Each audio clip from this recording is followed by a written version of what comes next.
Fala galera, fala aluna, fala aluno, tudo bem? Seja bem-vindo ao meu canal. Eu sou o professor Alexandre de Jesus, sou seu professor de redação, e na aula de hoje nós vamos falar sobre o parágrafo conclusivo. Bom, vamos falar sobre o parágrafo conclusivo dentro da tipologia dissertativa argumentativa. Já falamos sobre a introdução, falamos sobre o desenvolvimento, passamos ali por estratégias argumentativas e agora nós chegamos ao parágrafo conclusivo.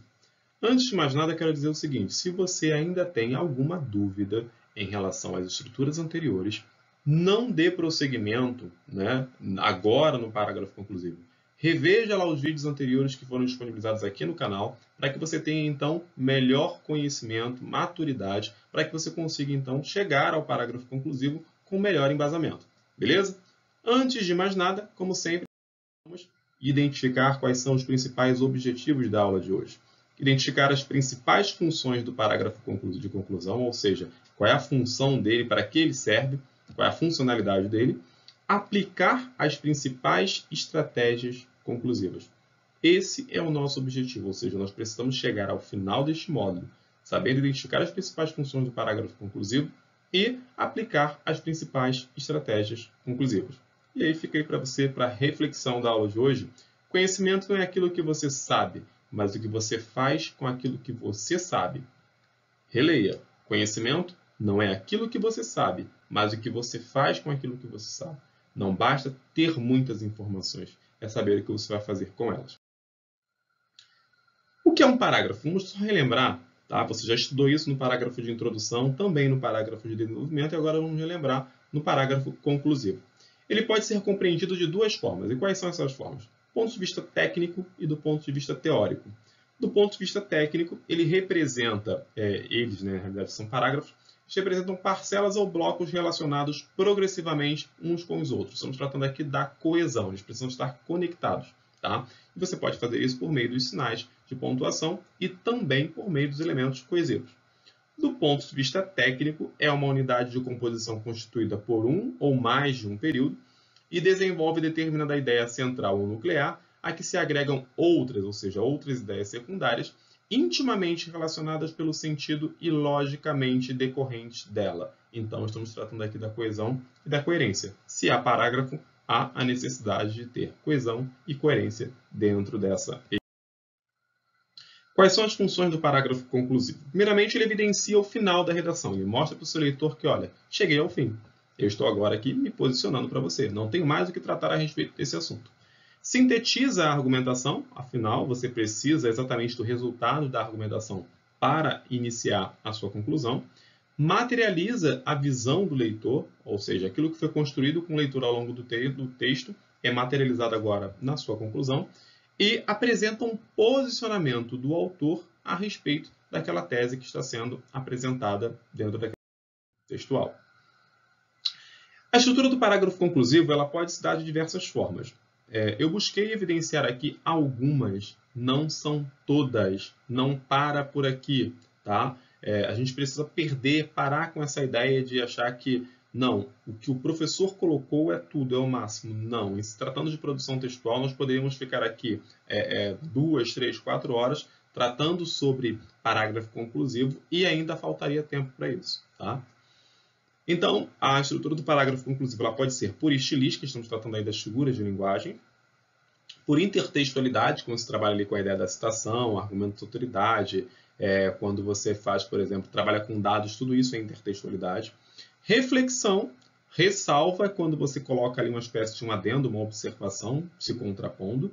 Propósito, quando há um objetivo. Questionamento e intervenção. Em se tratando aí da estrutura do parágrafo de conclusão por intervenção, óbvio que você já lembrou do parágrafo de conclusão, que faz menção ali ao Enem. Então, exatamente a banca do Enem é a banca que exige uma proposta de intervenção. As demais bancas, tanto bancas civis quanto militares, não têm o hábito de exigir aí a proposta de intervenção. Você pode que o tema permita que você trabalhe dessa forma. Conclusão por estilística. Vamos analisar, então, em cima do seguinte tema. O poder da articulação no cenário político brasileiro. Suponhamos que esse fosse o tema. E aí, vamos agora um parágrafo de conclusão. Assim, ante diversos casos de articulações realizadas no Alvorada, Percebe-se que, em terras tupiniquins, a política sobrepõe a justiça. Ademais, sob a égide da genérica e flexível expressão de bem, governos delimitam no tempo e no espaço aqueles que servem à nação. A análise profunda e contextualizada mostra que cidadão de bem tornou-se um produto comercial, uma commodity política e social. Contudo, a matéria-prima, a locução adjetiva de bem, perde o seu valor semântico quando o ato encenado não atende à realeza, ou seja, transforma-se em mero produto final. A julgar pelas últimas ações, em breve, o Brasil poderá orgulhar-se da contraditória coerência que prega o valor das ações, mas omite a prestação de contas. Bom, se eu disse a você que era uma conclusão, por estilística, ou seja, uma conclusão por figuras de linguagens, isso fica nítido aí nos elementos que estão destacados na cor verde.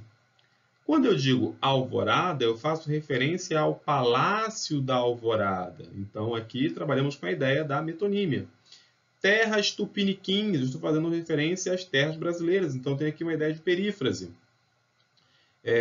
Governos delimitam, não são governos, são as pessoas que governam. Mais à frente, cidadão de bem tornou-se um produto comercial, uma commodity política e social. Eu fiz uma associação, eu fiz uma comparação do cidadão de bem à commodity. Mas perceba que eu utilizei elemento comparativo. Cidadão de bem tornou-se um produto comercial, uma commodity política e social. Não utilizei, então eu não posso ter comparação aqui, o que eu tenho é uma metáfora. Abaixo, o Brasil poderá orgulhar-se, o Brasil ou os brasileiros? Mais uma vez a metonímia. Contraditória coerência. Contraditória coerência? Se é contraditório, não pode ser coerente. Então, aqui eu tenho um paradoxo. Então, olha, diversas figuras de linguagens foram trabalhadas dentro do textual. Nós fizemos uso de mais de uma figura de linguagem para fundamentar aí a conclusão textual. Conclusão por intertextualidade. Tema: o poder da articulação no cenário brasileiro. Tudo que está em verde é exatamente o elemento que nós estamos trabalhando dentro dessa estrutura. Assim, identifica-se que pretensas articulações políticas para enaltecer e reverberar a existência do Estado, por meio de obras públicas, fundamenta-se na busca por holofote e projeção eleitoral. Afinal, ao ser eleito, a função do político é definir prioridades para um amplo grupo social e administrar uma crise permanente. Logo, utilizar recursos públicos como forma de destacar a aparência do Estado não promove o bem-estar social. Cabe ao gestor público, por meio do poder de Estado, fazer o que é útil e ao indivíduo o que é belo, conforme defendia Oscar Wilde. Portanto, cada indivíduo deve exercer a cidadania para promover a beleza da equidade social que se perfaz pela presença intensiva e interativa do Estado. O elemento em verde, Estado, fazer o que é útil e ao cidadão o que é belo, aqui na realidade é uma paráfrase da frase de Oscar Wilde. E quando eu trabalho com paráfrase e citação, eu estou trabalhando com elementos intertextuais, porque eu pego o elemento de fora do meu texto, por isso que é chamado de elemento intertextual. Então aí nós temos uma construção por intertextualidade. Conclusão por reflexão. Sobre o tema, o trabalho infantil na realidade brasileira. Perceba que a reflexão ela vai se posicionar, mas vai propor, quase que não saiu, a você uma espécie de análise a respeito daquilo que foi apresentado. Evidencia-se então que o trabalho dos jovens brasileiros não deve ser visto de modo generalizado, sob uma ótica maniqueísta, ou para o bem ou para o mal. Um posicionamento mais objetivo dependerá de como a função desempenhada influencia na vida do menor. Entretanto, não se pode ignorar que o elemento central e de máxima importância é a felicidade e o futuro de um ser humano, o jovem brasileiro. Então ele propõe a você uma reflexão sobre a vida de qualquer indivíduo? Não, é de um indivíduo jovem, de qualquer jovem? Não, ele está trazendo aqui a ideia do jovem brasileiro. E aqui, em se tratando de matemática Enem, você conseguiu apresentar aqui um elemento que é essencial, que é trazer a temática para dentro do Brasil. Mas não é uma proposta ideal para o Enem, porque você não trabalha aqui com uma proposta de intervenção. Então, você pecaria aqui na sua competência 5. Conclusão por tese. Tema: o poder da articulação no cenário político brasileiro. Na conclusão por tese, você vai, de certa forma, reviver aquela teoria que você apresentou lá na sua introdução. Só que agora ela estará muito mais fundamentada porque você já desenvolveu um raciocínio ao longo do seu desenvolvimento. A corrupção, portanto, não é uma característica intrínseca do ser humano. Em teoria, a princípio, lá na sua tese você teria colocado ou questionado a possibilidade da corrupção ser uma característica intrínseca ou não ao ser humano. Então aqui ele se posiciona por meio de uma teoria. Ela é socialmente construída por fatores externos diversos que podem e devem ser evitados para que se erga uma sociedade justa e igualitária. Você vai perceber que, de acordo com o tipo de estrutura conclusiva que você faz, você pode ter um número maior ou menor aí de linhas. E é óbvio, vai depender da linha de raciocínio que você quer desenvolver dentro daquela estrutura, tá? E também do seu conhecimento sociocultural, do seu embasamento para trazer uma conclusão a respeito daquele assunto. Por isso que eu sempre digo que é importante que o aluno domine, dentro de cada parágrafo, pelo menos 3 estruturas. Porque quando você domina pelo menos 3 estruturas, você consegue, de certa forma, aí, equilibrar e desenvolver um texto com qualidade, ou se posicionar com qualidade. Então, deixar o seu texto coerente, claro, e objetivo. Conclusão por síntese. Síntese é quando você faz uma espécie de resumo. Tema e a corrupção. Diante do exposto, percebe-se como a corrupção não é uma característica intrínseca ao ser humano, ou seja, pressupõe a ideia de que ao longo do texto ele foi apresentando diversos elementos que associam a corrupção não à natureza humana, tá? Mas ao comportamento humano. E sim algo socialmente construído. Fatores externos diversos são responsáveis por tal conduta, como o capitalismo e o individualismo, os quais podem e devem ser contornados. Percebam que aqui ele falou sobre o capitalismo e o individualismo. Para ele falar sobre esses 2 elementos aqui na conclusão, ele precisa ter feito menção a eles lá no desenvolvimento. Caso contrário, isso figurará, melhor dizendo, como uma ideia nova. E ideia nova na conclusão não rola. Conclusão por propósito, ou seja, objetivo. Tema: a legislação de trânsito e a sua efetividade. Lembrando que o mais importante aqui não é o tema que foi colocado, mas a maneira como os parágrafos são desenvolvidos, para você conseguir captar a ideia, tá, de cada um deles aqui. Diante disso, um bom cidadão deve cumprir as leis de trânsito e fazer com que sejam respeitadas pelos outros, já que o tráfego é um grande problema nas cidades modernas, e isso exige atenção, boa vontade e cidadania por parte de todos. Então percebam aí nessa conclusão, elemento em verde, um bom cidadão deve cumprir as leis de trânsito e fazer com que sejam respeitadas pelos outros. Esse é o objetivo que você tem a alcançar, que você tem a propor para o seu leitor diante de uma conclusão por propósito. Conclusão por questionamento. Sim, é possível apresentar questionamento na conclusão. Entretanto, se você não tem segurança, se você não tem domínio, não o faça para não fazer besteira na sua produção textual. Não tenho domínio, mas eu quero treinar. Ótimo, treine constantemente, mas não busque praticá-lo na sua redação de concurso. Você treina em casa. Tema: o cidadão e a corrupção.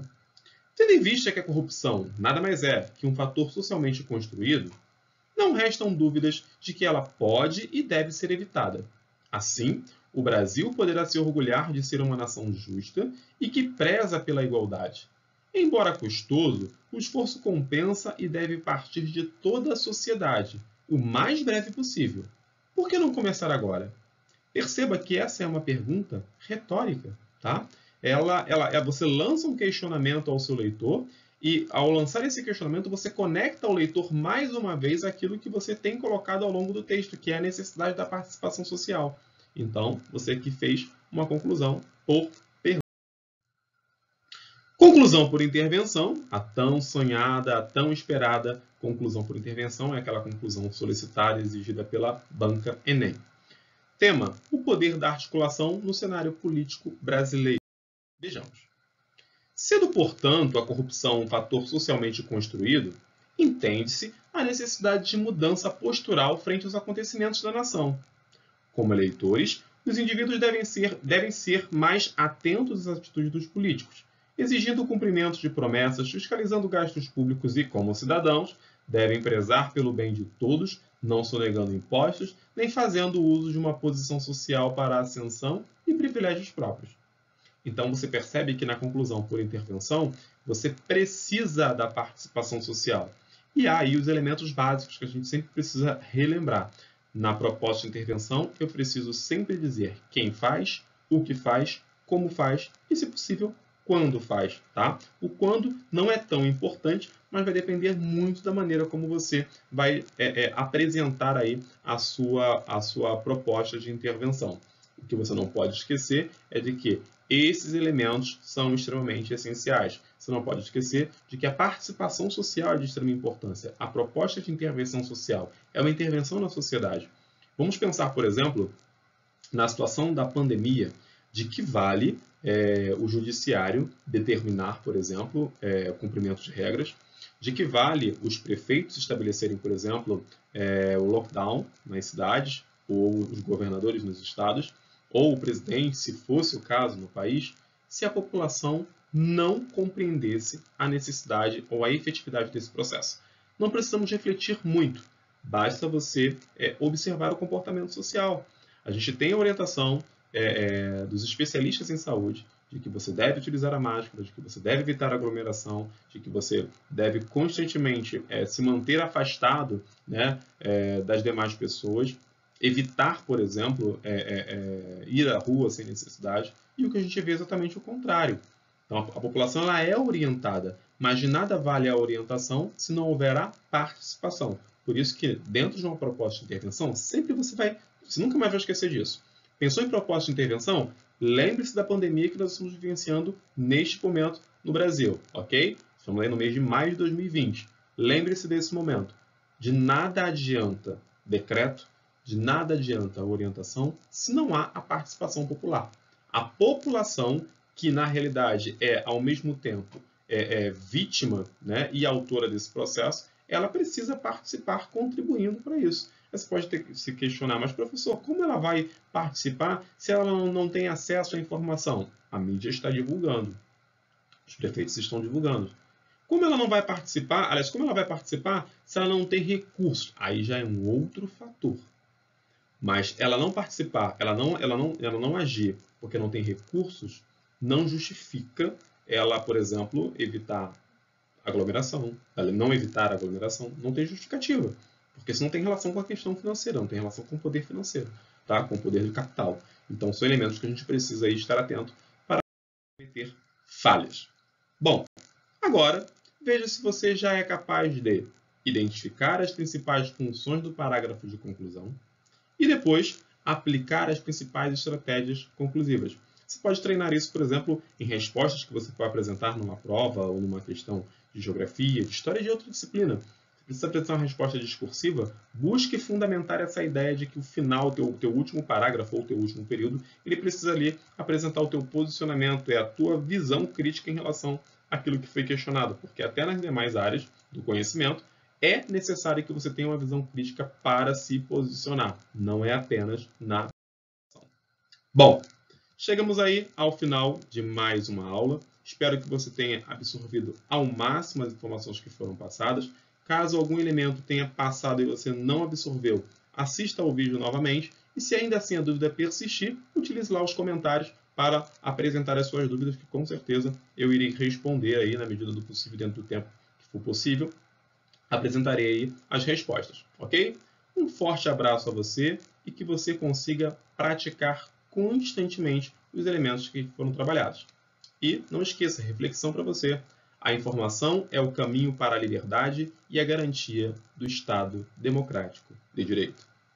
Fica a dica.